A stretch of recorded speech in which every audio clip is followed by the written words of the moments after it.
Okay, coffee time. Just got this cool little table from Amazon. And my wife bought this for me. Thank you very much, Amy. And it's a lightweight table to kind of go along with some of the lightweight chairs we've got. This one here is a portal one made by, made out of steel. It's a bit heavier than your nicer ones that you can get at REI and whatnot. But in a truck like this, not a big deal. So the wife picked me up one of these G4 free tables as well as a little chair. And the chair is nice because it folds down a little bit smaller than that, and it can actually go on the bike and save a pound or so. Decent quality products. You kind of get what you pay for. I think it's convenient and it should last a little while. I'm hoping. This particular table, unfortunately, I lost my alpine mountaineering table in the bottom of the Green River on the rafting trip last year. It's a major bummer, and I haven't been able to find one again since. So this one is made to kind of replace that. And you can see it just folds down, folds out. Got the bars inside there for support. And then you just, fold this thing out. And flip these things around. Now the thing about this one is it's very lightweight, but I'm afraid if you actually accidentally leaned on it or fell on it, the entire thing would be destroyed. It is very light duty. But that said, hopefully it holds up at least for a season or two. Well, this video has just turned into a pretty comprehensive video about camping with Jeremy. It's obvious I need to get a drawer system, a proper refrigerator, a sleeping platform built into the back of this truck, this 100 Series Land Cruiser. It's been in the works for a long time. I can't say how close I am to actually accomplishing that. But that said, I did buy this little igloo cooler. Plugs in. I bought this thing 4 years ago probably, and if you actually use some ice blocks, or pick up some bags of ice, not bags of ice, but fill up some Ziploc bags with ice at the fountain machine at the gas station or whatever, this thing actually does pretty good. It's held up, it hasn't burned out on me. Igloo, shit, it was 80 bucks 4 years ago. It'll probably run another 10 years, who knows. Of course, got lots of bins. That's pretty much the only way I can stay organized. It makes it convenient. I can just grab shit take it from one vehicle to the next. I got the Subaru, the 80 Series Land Cruiser, the 100 Series Land Cruiser, the 40 Series Land Cruiser eventually when that thing gets built. And of course, all the stuff gets packed into my panniers on the motorcycle. So anyways, that's what the back of the truck's all about. This here is currently my little coffee making kit. It's definitely not a very refined, perfect solution, but it does hold everything. So we've got our fuel, our teeny little stove, some coffee cream, some fresh beans, the Java Mill by GSI,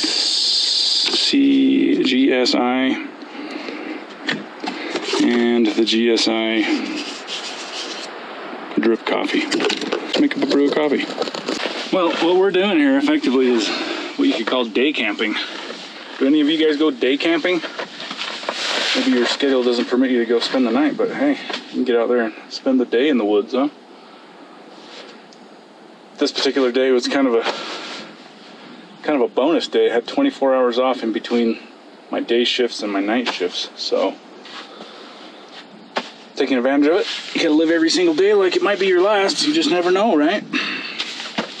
So, in an effort to not burn down the new table I was just describing to you, I do keep a skillet on board generally, and so that'll provide some heat protection. So let's get this thing set up here. Now, it's kind of funny is I have been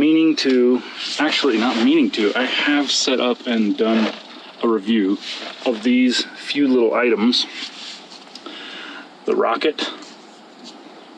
coffee rocket, the little fire maple stove, in other videos recently, but oh, they kind of suck. So now we're gonna do the full shebang. I got the coffee grinder, the coffee rocket, stove, fuel, coffee, and I'll show you how the whole process goes here. Here, let's start off with, this is the fire maple. It's a super tiny stove that will fit at the base of your fuel if needs be. Super lightweight. It's a major upgrade from my MSR Whisper Light stove, which in certain instances, the MSR Whisper Light, being that you can use almost any type of fuel you can come across, will definitely stay in my kit for certain trips and whatnot. But this one here is freaking awesome. This is made out of titanium. It's a Chinese knockoff of whatever one of the other versions, the Optimus, I believe. The Optimus, same company that makes my little titanium pot. And this thing is just totally freaking awesome. Flip it out, flip it up. Super lightweight. Crank it on there. We'll get some water boiling while we're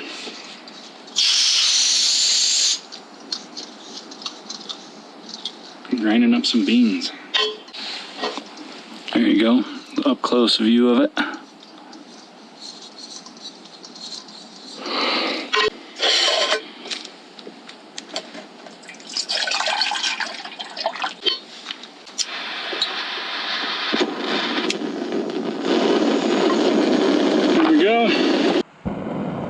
Go. All there is to it. Sucker kicks out some flames, boy, oh boy.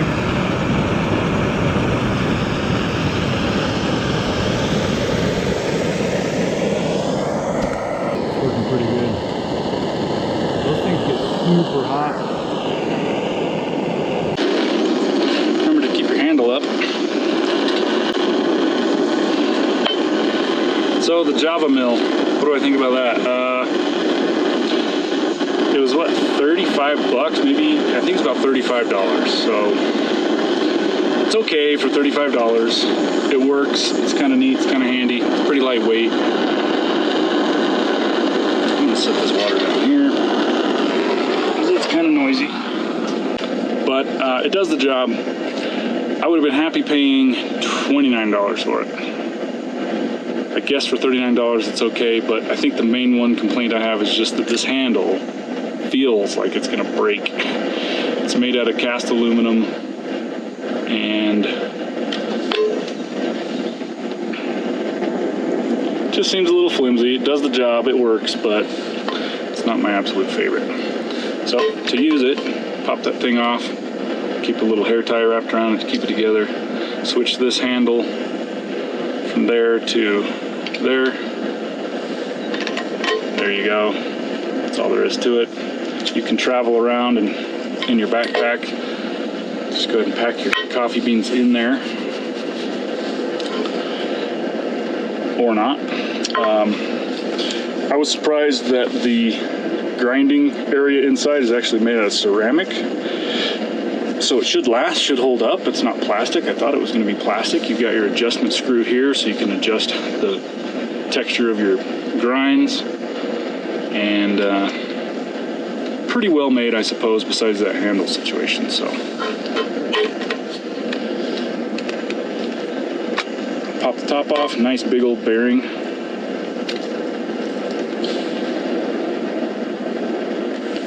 Steel shaft going down in. And like I said, you can see the ceramic grinding teeth, whatever you want to call them. Oh yeah. So we're just gonna fill that up.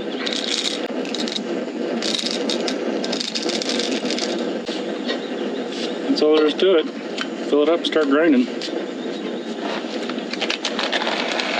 You gotta go in a clockwise way.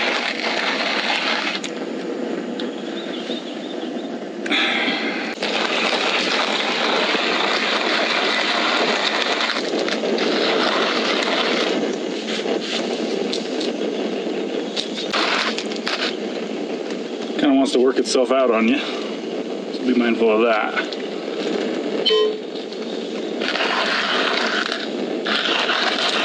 Again, for 39 bucks, 35 bucks, maybe if that locked in and wasn't coming out, this handle didn't want to come out, a little bit of refinements would probably go a long way. And it takes a while too. At this rate, I'd darn near rather have a battery powered one. I'm gonna have to spend 5 minutes grinding, cranking. But again, mostly bought this thing for the motorcycle. Small, lightweight, pretty compact. Store your beans inside it. For transport, you don't need to have that little glass jar. And so, that combined with the Rocket. This thing's okay. It's certainly not the absolute best solution to making coffee in the woods, but it does work. Works okay. What do you expect? It was $10. So for $10, I'm really stoked on this thing. It's freaking awesome. You got your little stand off there to go on top of your cup, and your little filter.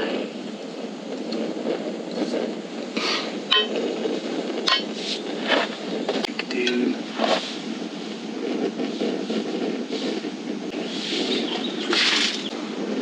Well, I'm gonna have to restart the entire water cooking process because I forgot to rinse out my pot, and we went on our camping trip with the dogs, so it was full of dog hair. Don't you just love dogs? Are you a dog person? I'm a dog person. I love dogs. I especially love other people's dogs. I love dogs. Our dogs. It's just super destructive. Super destructive. Fucking disaster. And a mess. For example. So yeah. Went on a freaking awesome camp out last weekend with the wife. We went up to Granite Creek Falls. Up above Alpine, Wyoming. We go to the Hoback Junction, which is near Jackson.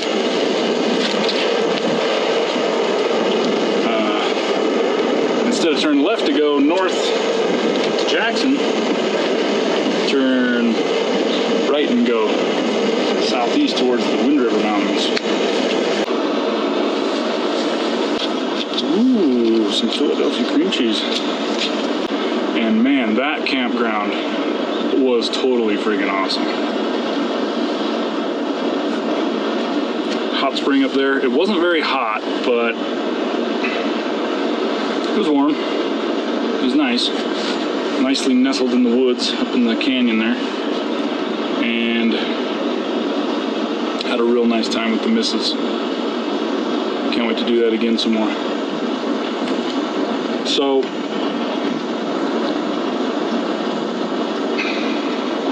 you might be asking yourself, why does this dude spend so much time out in the woods by himself? Well, it's because of my job. I would prefer to be out here with my family, and I say that on almost every video, but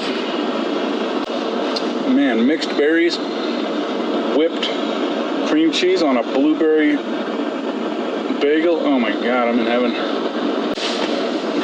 So yeah, pretty soon I'm going to stop justifying my outdoor excursions on every single video, but I think it's worth noting that I wouldn't be up here by choice alone with all this equipment when I have a family at home. It's just the reason I do that is because as a helicopter pilot for the last 20 years, and the last 12 years, I guess, you have to travel all over the dang country and maybe the world, all over the place for at least a week to 2 weeks, sometimes longer at a time.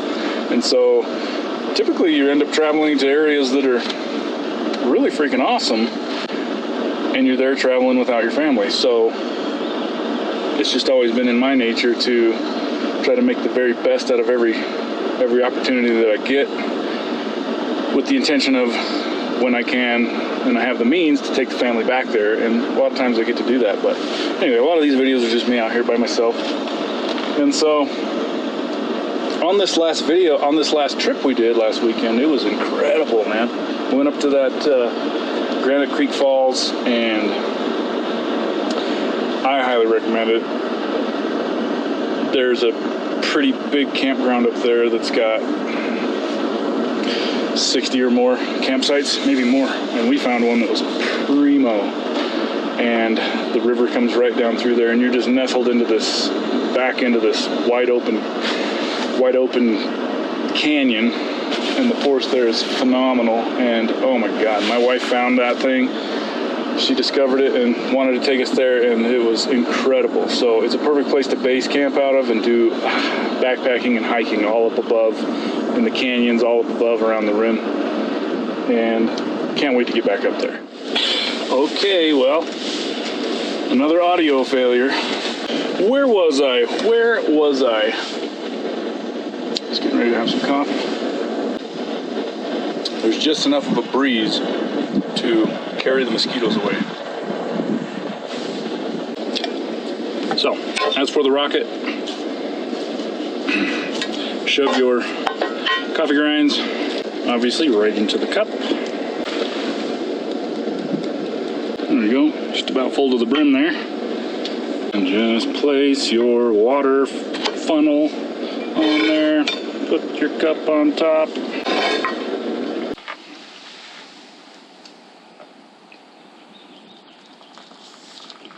This silly little contraption only does 8 ounces.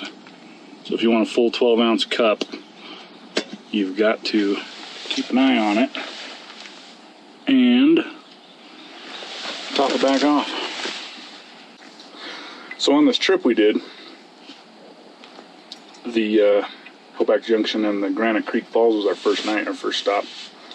And after my trips last year on the motorcycle up through Yellowstone and over the Beartooth Highway, I really wanted to get the family out there as soon as possible. And unfortunately my kids had to work, both of them had to work on Father's Day weekend. So because of my work schedule, we just decided, you know what, we're gonna go do it anyway. So me and the missus went and did it. And dudes, coming out of Jackson, we went over to Teton Village, which I've still yet to ever ride the Jackson Hole tram or snowboard there. Hopefully soon. But leaving there, coming up alongside the Tetons, you're up so close to them. It was a freaking sunny, beautiful day. Incredible. I mean, it was incredible. And so we meandered up through Jackson, up through the Teton National Park and over through Yellowstone Park all the way around. There's an awesome freaking bridge thing we're driving on.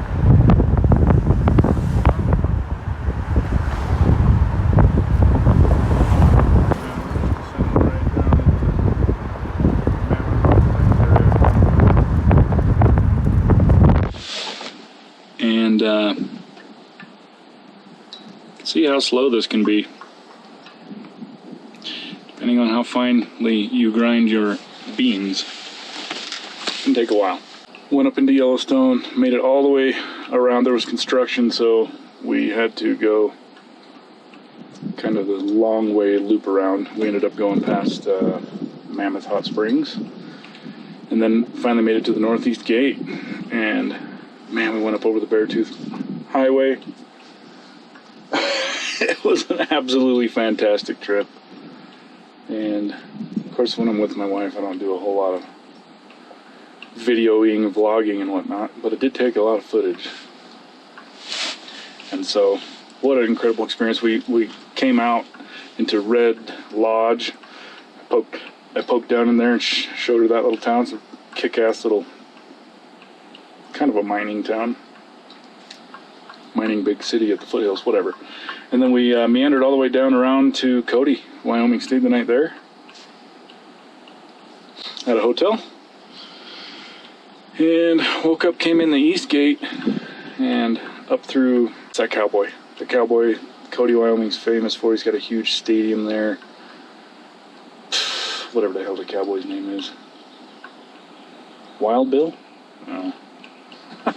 Whatever. We came in through that canyon and that reservoir, and that gorge that's below that dam is freaking awesome. And then that whole drive all the way back into Yellowstone. It's 40 miles, something like that, maybe more, from Cody over to the gate.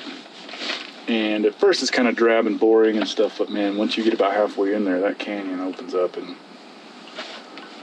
gets more and more elevation, and it's just gorgeous, man. Oh my God. Crested over the summit, some 8,300 feet or something like that, and descended back down in and cruised around Yellowstone Lake.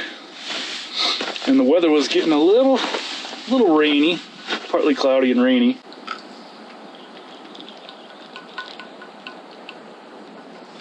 So I kept thinking we were going to get, the whole day was going to be kind of ruined, because our plan was we were going to swing back down through and visit Jenny Lake at the Tetons, and then cruise into Jackson and do a little shopping. And that's what we ended up doing, and we just kind of barely outran the rains everywhere we went. And it totally kicked ass. It's been a long time since the wife and I took a little trip like that, and we need to do a lot more. So that brings me to the point I wanted to make, which is we saw a lot of these kick-ass adventure vans. And, you know, I've been kind of wanting an adventure van for quite a while, but I don't know if I really want to make one. The biggest thing is I want it to be four-wheel drive, because I don't own a vehicle that's not four-wheel drive, and I would hate for my big honking van RV to be not four-wheel drive. The benefits of four-wheel drive, specifically in this case, are, you know, winter driving. Throw some winter tires on there, have some chains on board. Pretty much unstoppable. You can go pretty much anywhere in a four-wheel drive adventure van. So, been kind of wanting one for quite a while, but didn't really want to build one out.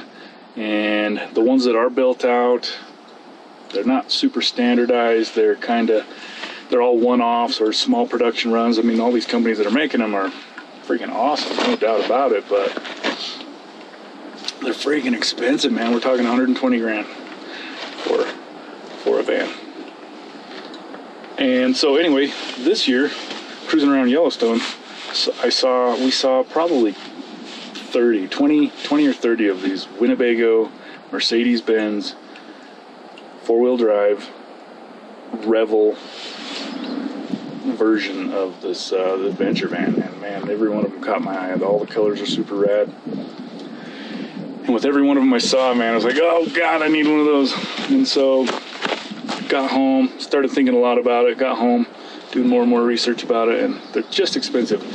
They came out in, I think, 2018. It might have been 17, but I think 2018, 2019, 2020, and now the 2021s are available. So there's 4 years available right now. And the price on them is, if you want to get a brand new one, their listed price MSRP is $179,000, which is absolutely ridiculous for a guy like me. I'm sure for a lot of people that's chump change, but that's the MSRP supposedly, but most of the outlets seem to be listing them for around 125 to 130 for a brand new one. So if you go back a few years, you can get one with, you know, a used one. The cheapest one that I've seen on RV Trader right now in June of 2020 was about a $65,000 one. But man, I went ahead and watched all the videos and really convinced myself that that's really what we want. And with the price of them, thought about maybe compromising with a two-wheel drive, longer one with maybe the dually rear end. But I'm not really so sure. And so kind of been considering getting a pull-behind trailer. The R-Pods seem pretty sweet, but they've got their drawbacks. I've watched some videos where maybe the quality control on those isn't totally top of the line, so not totally sure what we're going to do right now, but I think what we are going to do is set a goal, set a plan for trying to obtain one of these Mercedes Revels in the next 3 to 4 years. And by then, the 2020 models will be, substantially reduced, marked down. Man, they are badass. They are so freaking killer.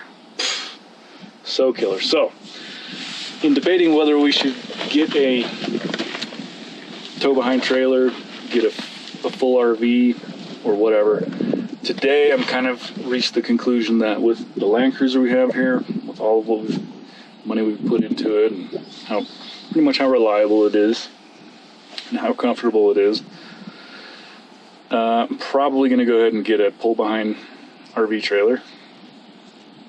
Something along the lines of an R-Pod, something that can handle some climbing on some off-roads. Nothing too serious. Nothing too gnarly of off-road trails. For that I would need an adventure trailer with a rooftop tent mounted on that, but I think it's probably pretty reasonable that I will be in the market for a smaller, somewhere around the $20,000-$25,000 pull-behind RV that the Land Cruiser can haul. So hopefully that'll be in the works and forthcoming, because this trip with the missus and the 2 dogs in the Subaru is what we took for the better fuel mileage. Just proved to us that, holy cow, man. Trying to operate out of that thing, even with just 2 adults, is not fun, not practical, even with a little roof rack. And so we need to do something. We need to step up our game with some sort of camping apparatus so that the missus has a comfortable place to rest and relax, and we can contain all of our equipment and gear. Of course, on board we'll have extra tents and hammocks and rain flies and all that, so anywhere we go we can set up as the same type of camp we would normally be setting up. We'll just have a little shelter with a heater and air conditioner and all of the appliances and whatnot. So pretty excited about that. Hopefully that'll be forthcoming. We still got a lot of research to do on just which models are rugged enough and durable enough and have a good enough track record, and good enough reviews to be worthwhile, because my impression of RVs, whether it be motorhomes or pull-behind trailers, is that by and large the vast majority of them are pretty shitty construction. So it's going to be a journey to try to figure out which ones aren't terrible. Of course, the Airstreams seem to be pretty freaking awesome. I really like an Airstream, but there's not a ton of those available, and damn, they're expensive. So anyway, so the coffee, here we are. We did it. We made it. I thought I was going to have more, but it looks like there's not going to be a whole lot extra. I like to sweeten up my coffee, although I won't mind taking a little taste, seeing how she did.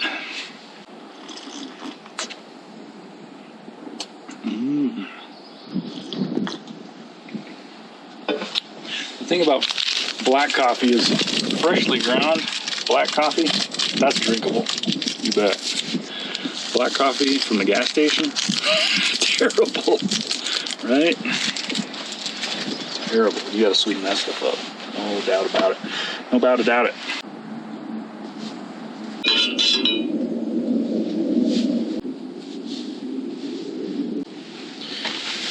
Well, cheers. Thanks for joining me on another Having Coffee with Jeremy session.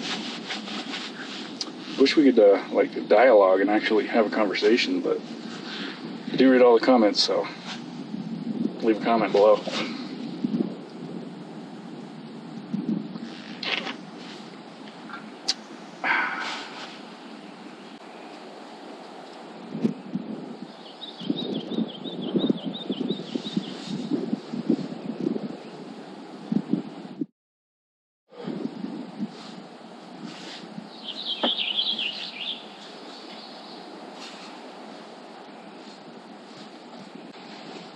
Well, the plan is gonna pack this tent down, and we're up here at Lake Chipeta, and I'm gonna go try my hand at some fly fishing. See if I can maybe try to catch some out there on the lake itself, and then the White Rocks River flows out of that and down this canyon. There's a couple other little creek crossings between here and town. So I'm hoping, it is midday, so fish might not be on, but I'm hoping to actually catch some fish. So if that actually happens, then you'll see this video. If it doesn't happen, well, that's a wrap. And yeah, it's been a nice time. Been a nice time up there. See you on the next one.